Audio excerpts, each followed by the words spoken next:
ये एक सच्ची कहानी है। मेरा नाम हादी है।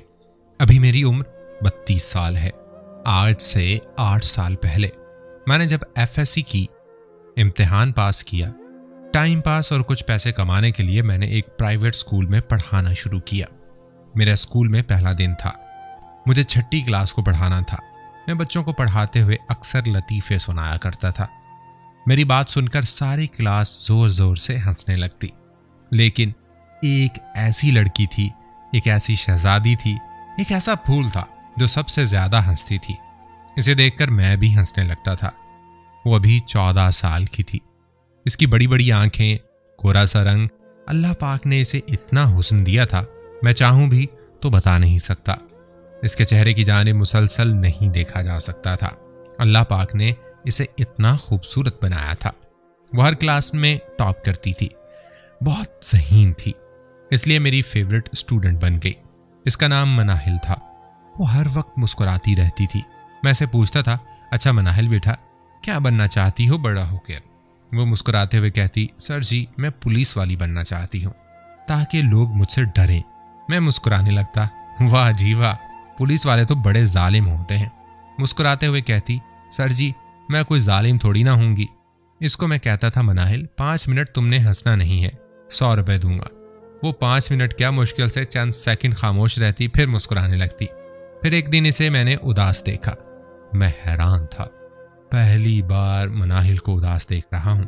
मैंने पास बुलाया, पूछा, मनाहिल बेटी क्या हुआ है? आहिस्ता से बोली, हादी सर अम्मी की याद आ रही है। मैं मुस्कुराकर बोला, अभी तो आई हो घर से, अम्मी की याद भी आने लगी? इसका लहजा धीमा हुआ। सर जी अम्मी मेरी अब इस दुनिया में नहीं है। मेरी अम्मी को फौत हुए 4 साल गुजर गए। मैं इसकी बड़ी बड़ी पलकों को भीगता दिख रहा था। इसके खूबसूरत चेहरे पर उदासी अच्छी नहीं लगती थी। मैंने इसके सर पर हाथ रखा। बेटी अल्लाह पाक की रजा थी, और बताओ कौन कौन है घर में? सर जी मेरा एक बड़ा भाई है, एक बड़ी बहन, बाबा हैं, और बाबा जान ने अम्मी की वफात के बाद खाला से शादी कर ली, इसलिए खाला भी साथ है, और दादा जान भी। मैं मुस्कुराया, माशाल्लाह काफ़ी बड़ा ख़ानदान है आपका। वो 6ठी क्लास में भी टॉप कर गई। मैं 8वीं तक इस स्कूल में पढ़ाया। फिर मेरे घर के हालात कुछ ऐसे थे कि मुझे स्कूल छोड़ना पड़ा। यूनिवर्सिटी भी जाता था। मेरा स्कूल में आखिरी दिन था। मनाहिल मेरे सामने खड़ी थी, मेरी तरफ देख रही थी, खामोश थी। मैं जब जाने लगा, अलविदा कहा तो बोली, सर जी ना जाएं आप। मैंने इसके सर पर हाथ रखा, बेटी यूं ही मेहनत करते रहना। इसे दुआएं दी। वो शायद मुझे रोकना चाहती थी, लेकिन मैं मजबूर था। मैं अपनी ज़िंदगी में मसरूफ़ हो गया। 1 साल गुजरा। एक दिन मुझे इंस्टाग्राम पर मैसेज आया, क्या आप सर हादी हैं ना? स्कूल का नाम लिखा। मैंने मैसेज पढ़ा, मैंने रिप्लाई नहीं किया। कुछ दिन गुजरे, मैं ऐसे ही बैठा हुआ था। इस मैसेज का जवाब दिया, हाँ मैं हादी हूँ, आप कौन हैं? झट से रिप्लाई आया, सर जी मैं मनाहिल हूँ, पहचाना मुझे? भला मैं कैसे भूल सकता था उस खूबसूरत मुस्कुराते चेहरे को। मनाहिल बेटा कैसी हो? हाँ सर जी, आप तो अपने बेटे को भूल ही गए, कसम से आपने कभी पूछा भी नहीं मेरा। मैंने सॉरी किया, फिर सबका हाल पूछा। उदास हो गई, सर जी मेरे अब्बू फौत हो गए हैं, आपको पता है? मैंने ताज़ियत की। फिर कहने लगी, सर जी अब्बू के जाने के बाद मेरी आप ही बहुत परेशान रहती हैं। कुछ दिन इसने बात की, फिर यूं हुआ मेरे इम्तिहानात हो रहे थे, मोबाइल बंद कर दिया। मनाहिल फिर जहन से निकल गए। कुछ माह गुजरे, फिर मनाहिल का मैसेज आया, और सर जी कहाँ रह जाते हो आप? मैंने सॉरी किया, हाल पूछा। इस बार एक नए दुख के साथ मुलाकात कर रही थी। मुस्कुराने लगी, सर जी छोड़ें जी, क्या पूछा? मेरी ज़िंदगी का भला आप बताएं, कहाँ होते हैं?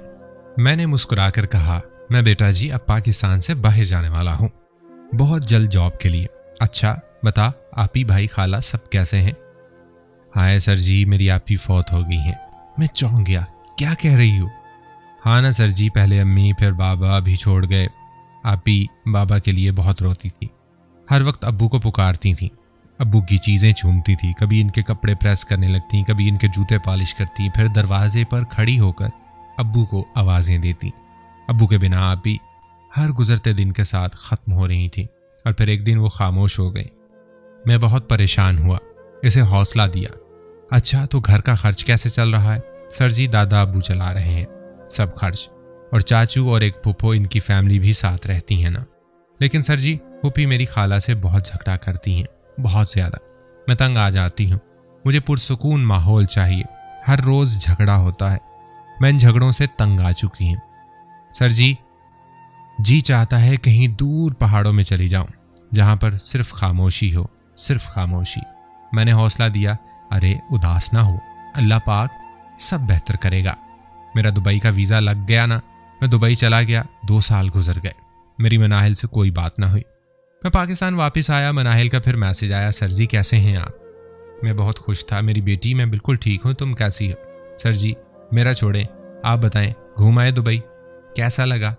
मैंने इसे दुबई के बारे में, इसकी खूबसूरती के बारे में बताने लगा। मैंने फिर पूछा, अच्छा बताओ पढ़ाई कर रही हो ना। मुस्कुराने लगी। सर जी मैट्रिक के बाद मैंने पढ़ाई छोड़ दी थी।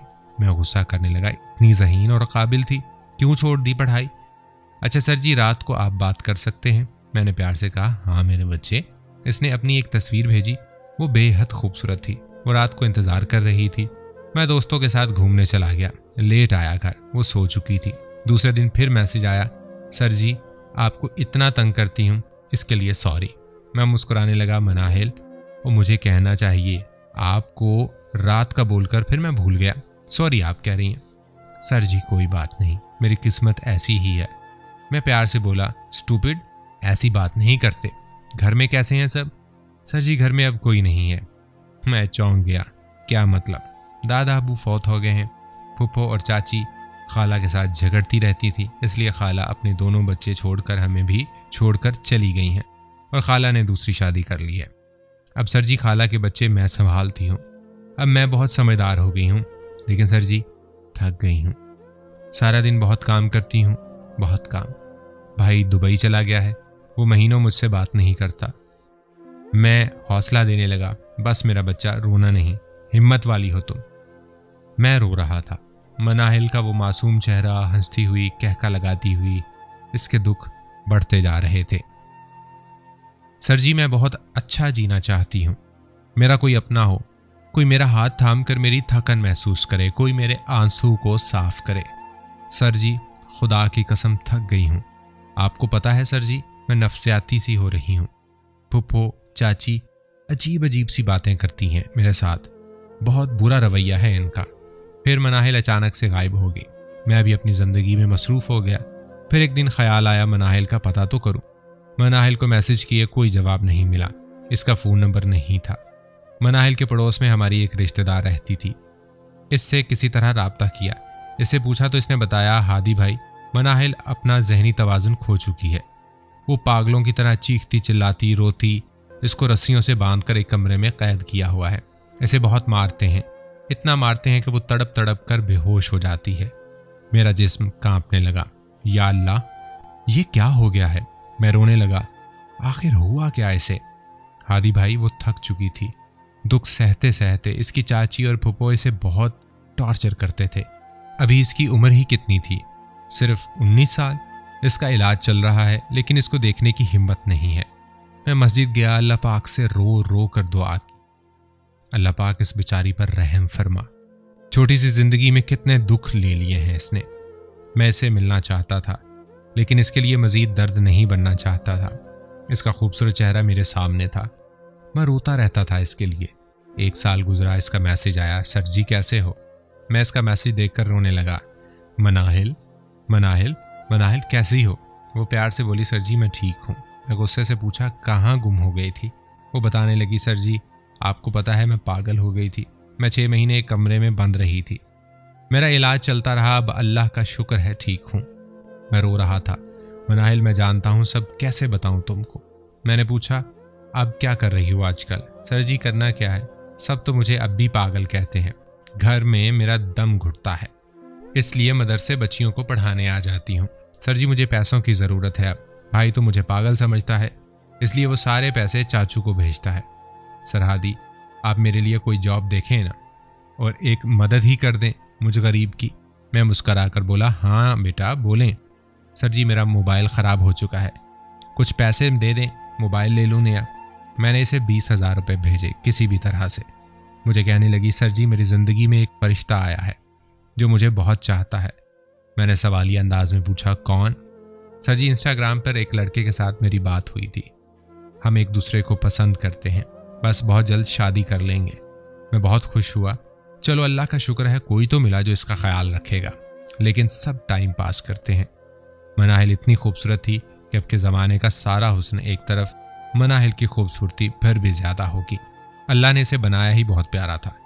वो लड़का जब महसूस करने लगा मनाहिल टाइम पास नहीं करना चाहती, शादी करना चाहती है, तो अपनी औकात दिखा गया, मनाहिल को छोड़ गया। मनाहिल ने मुझे बताया, ज़ोर ज़ोर से हंस रही थी, सर जी वो फरिश्ता भी छोड़ गया। अब मेरी चाची और पुप्पो ने मेरा रिश्ता तय कर दिया है। हादी सर, वो अनपढ़ है, प्यारा भी नहीं है, लेकिन वो दुबई लेबर का काम करता है। मेरे दिल को सुकून था, मनाहिल खूबसूरत है, इसका शौहर ख्याल रखेगा इसका निकाह था। कहने लगी, सर जी मेरे लिए दुआ करना, शुक्र है इस घर से मेरी जान छूट रही है। वो थक गई थी, सुकून चाहती थी। सर जी ना अम्मी है, ना अब्बू, ना भाई, यहाँ बड़ी बहन भी नहीं। चलें आप मुझे सबके हिस्से की दुआएं दें। मैं रो रहा था। कहने लगी, सर जी मैं अपने शौहर का बहुत ख्याल रखूंगी, देखना वो मुझे बहुत प्यार करेगा। सर जी मैं इनके साथ उम्रा करने के लिए भी जाऊंगी, आपके लिए भी दुआ करूंगी। मेरे सर हादी को अल्लाह प्यारी सी दुल्हन दे। वैसे सर जी मेरी शादी हो रही है तो भूल ना जाना मुझे। मैंने इसे दुआएं दी, मनाहिल अपना ख्याल रखना और कोई भी परेशानी हो तो मुझे बताना। अब अपने शौहर के सामने मोबाइल ना इस्तेमाल करना। सर जी अब इतनी भी पागल नहीं हूँ। अच्छा सर जी निकाह में क्या क्या पढ़ते हैं? मैं मुस्कराया, लो भला मुझे क्या पता, जाओ सर जी तुसी भी एवं ही हो। सर जी अब बाय, अपना ख्याल रखना। आपको कहा था शादी पे आना, आपको भी मेरी फिक्र नहीं। चले अब दुआ दें मुझे। मैंने इसे बहुत सी दुआएं दी। सर जी पता नहीं क्यों डर लग रहा है। मैंने हौसला दिया, मुस्कुराने लगी। सर जी 7 साल से हौसला दे रहे हो, कहाँ से लाते हो इतनी बातें? फिर फुप्पो आ गई, निकाह का वक्त हो गया। सर जी अल्लाह हाफिज। मैं बहुत खुश था, शुक्र है अल्लाह, खुशियाँ मिल गई मनाहिल को। मैं एक बार फिर जॉब के लिए दुबई चला गया, अपनी लाइफ में मसरूफ़ हो गया। फिर एक क़यामत मेरी मुंतज़र थी। मनाहिल को मैसेज किए, वो मेरे मैसेज देखकर खामोश हो गई। फिर मैसेज आया, सर मैं ही क्यों, आखिर मेरे लिए ही क्यों ये सब दुख?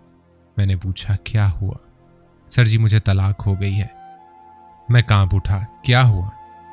सर जी मेरे शोहर ने बताया था कि मेरे घर से भागी थी किसी के साथ, जब मैं तब पागल थी और अकेली भागी थी। इसने मेरी एक ना सुनी, फ़ोन पे ही तलाक दे दी। अब तो मेरे अल्फाज भी ख़त्म हो चुके थे। अब मैं और कितना हौसला देता, आखिर कब तक इसे सब्र का कहता। दिल चाहा खुद इसका हाथ थाम लूं, लेकिन बेटी कहता था इसे ज़मीर ने गवारा ना किया। सर जी अब थक गई हूँ, अब बस हो गई है, अब मर जाना चाहती हूँ। मैं आखिर क्या कहता? कुछ हौसले दिए, लेकिन आखिर कब तक? अब तो मेरा भी हौसला टूट चुका था। दिल चाह रहा था इसके लिए रिश्ता भेज दूं, वो जीना चाहती थी, लेकिन कैसे? इसे बेटी कहता था, चुप हो गया।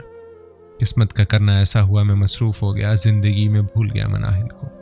2 साल बाद पाकिस्तान आया, याद आया मनाहिल का, उसी पड़ोसन से रब्ता किया। मनाहिल की व्हाट्सएप पे लिखा रहा था लास्ट सीन 1 ईयर। मालूम हुआ मनाहिल फिर से पागल हो, इसे पागलपन के दौरे पड़ने लगे थे। वो सब पे हाथ उठाने लगी, फुप्पो चाची सबको मारती। इसको कमरे में बंद करके बहुत मारते थे घर वाले। इसे भूखा प्यासा रखा जाता था। एक बार वो घर से भाग गई तो मोहल्ले की एक औरत इसे अपने घर ले आई। मनाहिल अल्लाह का वास्ता दे रही थी, मुझे इस घर ना भेजना, मुझे बड़ा मारते हैं, बिजली के झटके देते हैं। 3 दिन तक इस औरत के घर रही। चाची ने मनाहिल के भाई को फ़ोन करके दुबई से बुलवा लिया था। भाई भी घर था। अफवाह ये फैला दी मनाहिल किसी लड़के के साथ भाग गई है। फिर आखिर 10 दिन बाद औरत ने मनाहिल के भाई को बताया कि वो भागी नहीं, मेरे पास है। भाई की गैरत जाग गई। मनाहिल को घर लेकर आए। कहते हैं मनाहिल को इतना मारा वो बेजान हो गई। इसे एक कमरे में बंद कर दिया। दूसरे दिन अब घर वाले एक शादी पे चले गए। मनाहिल को ऊपर एक कमरे में बंद कर गए। उस जमाने ने उसे सब सच का पागल कर दिया था।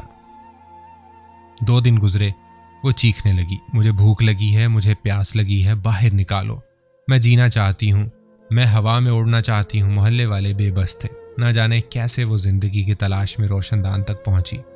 रोशनदान से बाहर निकलने लगी। दूसरी मंजिल से नीचे गिरी, रीढ़ की हड्डी टूट गई। कुछ दिन अस्पताल रही, फिर हर दर्द से आज़ादी मिल गई, फिर हर दुख खत्म हो गया, फिर हर सितम मिट गया। मनाहिल सिर्फ 22 साल की उम्र में दुनिया से चल बसी। आंखें खुली थी, हसरत भरी निगाहों से शायद सुकून का एक सांस तलाश कर रही थी। मनाहिल अब इस दुनिया में नहीं रही। वो अपने पीछे हजारों सवालात छोड़ गई। मैं इसकी कब्र पर बैठा चीख चीख कर रोने लगा। वो मनाहिल मुस्कुराती, हंसती, कहका लगाती, कितने दुख सहकर आखिर खाक हो गई। मैं आज भी तन्हा बैठा रोता हूँ। मनाहिल क्या चाहती थी आखिर? बस खुशियों के 2 पल, अपनों का प्यार चाहती थी। वो बहुत अच्छे से जीना चाहती थी। वो हर रिश्ता निभाना चाहती थी, लेकिन अपनों ने इसे मार डाला। न जाने और कितनी मनाहिल अभी भी इस जैसी तड़प में है। खुदारा किसी को 2 पल की खुशियां दे दे। मनाहिल की तरह खाक ना करें, वो जिंदगी में सुकून ना हासिल कर पाए। दुआ करते हैं अल्लाह इसकी कब्र को जन्नत का बाग बना दे। आएं सब मिलकर सूरह फातिहा पढ़कर इसके लिए सालो सवाब करें, इसकी मग़फ़िरत की दुआ करें। हर पढ़ने वाली की आंख ये दुआ करे, इस लड़की की ये कहानी है, इसे अल्लाह मग़फ़िरत फरमाए। हमने किसी वजह से इसका असल नाम बदल दिया। कमेंट में दुआ करके इसको कब्र में सुकून दिला सके। खुदारा जीने दे मनाहिल सी शहजादियों को। ये माशरा बहुत जालिम है। खुदा करे अब क़यामत आ जाए कि अब इंसान हैवान से भी बदतर हो गए। और वो औरत जो खुद बहुत मजलूम कहती थी खुद को, अगर तुम्हारा दर्द मनाहिल से कम है तो अल्लाह का शुक्र अदा करो। और हाँ, चलें इस शहजादी के लिए दुआ करें।